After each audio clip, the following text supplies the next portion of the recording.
First of all, I just want to recognize the chairman. Thank you for holding this hearing. I think it is a bipartisan goal to support our veterans. And I think it's one of the first hearings I've had where after confirmation hearing, we've brought the secretary back in short order, so I appreciate that. Secretary Collins, during your confirmation hearing, you assured me and the others here that, quote, the mission is the veteran, and, quote, that you would not sacrifice the veteran. I took you at your word, as did many on this side of the dais.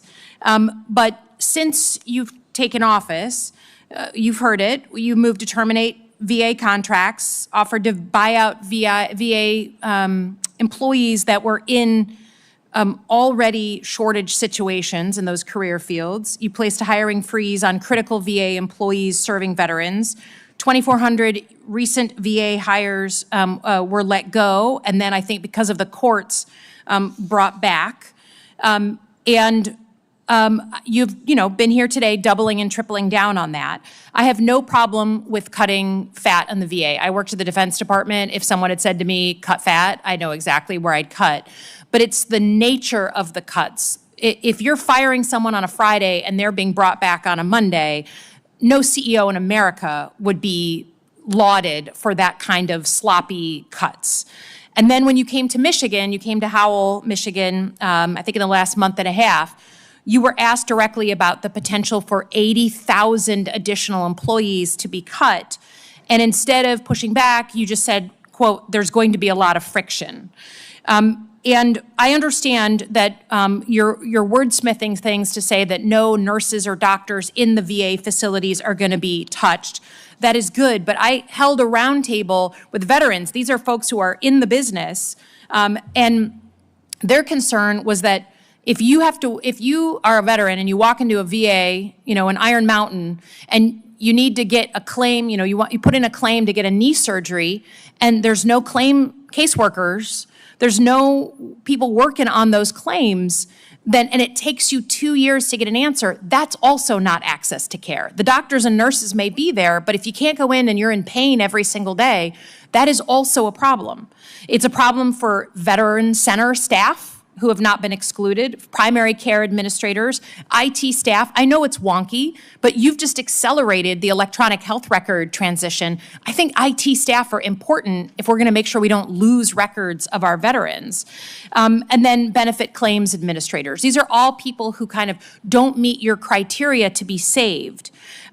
We all want to serve the mission of the veterans, but what was really strange was that we had the deputy chief medical officer up here for a hearing, and we said, what's the plan on cutting, this potentially 80,000? Have you been consulted? And they said very clearly no.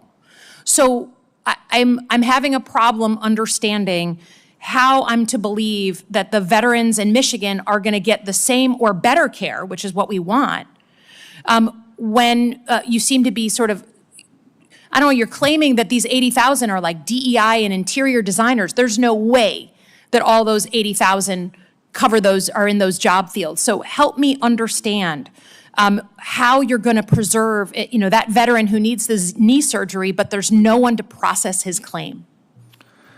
Thank you, Senator. I think there's a lot to unpack there, and yes, the mission is the veteran. And I think I want to go back to one of the statements you made earlier. If you said DOD, you worked in DOD, you could go in and find it. If I would just happen to turn the table and say, if you came to work at VA, you'd probably be able to do the same thing. I don't have a question with that. So I think that's. But 80,000 is different than cutting. I mean, and I think again, any CEO in America who fires people on a Friday and rehires them with back pay a week later would be fired from their job. It's sloppy, and you know it. I think I'll disagree with the judge's decision there and continue the appeals process on that. So, look at it from that perspective as we go forward.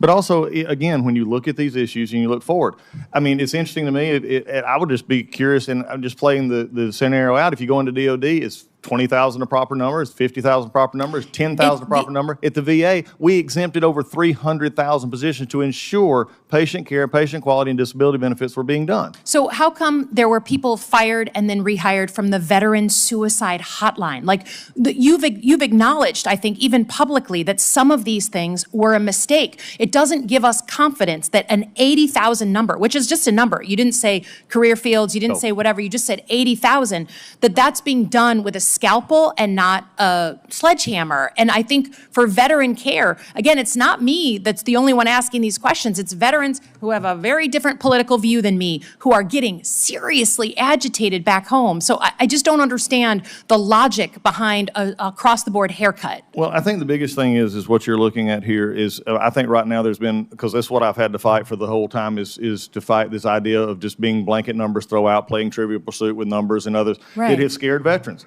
So honestly, what are they going to hear? If all they hear from people is, if you cut this, then it's going to actually impact my health care, then what are they actually going to think? Because one, they've not seen a plan. You've not seen a plan, because we're still working a plan. I'm not going to play out a plan in public that would actually take employees. You wouldn't do it in your own office. I know I'm over, but it is So, I playing mean, out in this is the public goal. because you have fired people and then they have been rehired. That's not a secret plan. People in my district, Marines, veterans, have been fired Yes. from their VA jobs and then brought back. So it's not that there's some sneaky plan. You're in it. You're living it, and you're living the sloppiness of it. So I'm sorry, I know my time's over, but I can't agree that the 80,000 is going to be a nice trim scalpel approach. We'll just have to agree to disagree, Senator.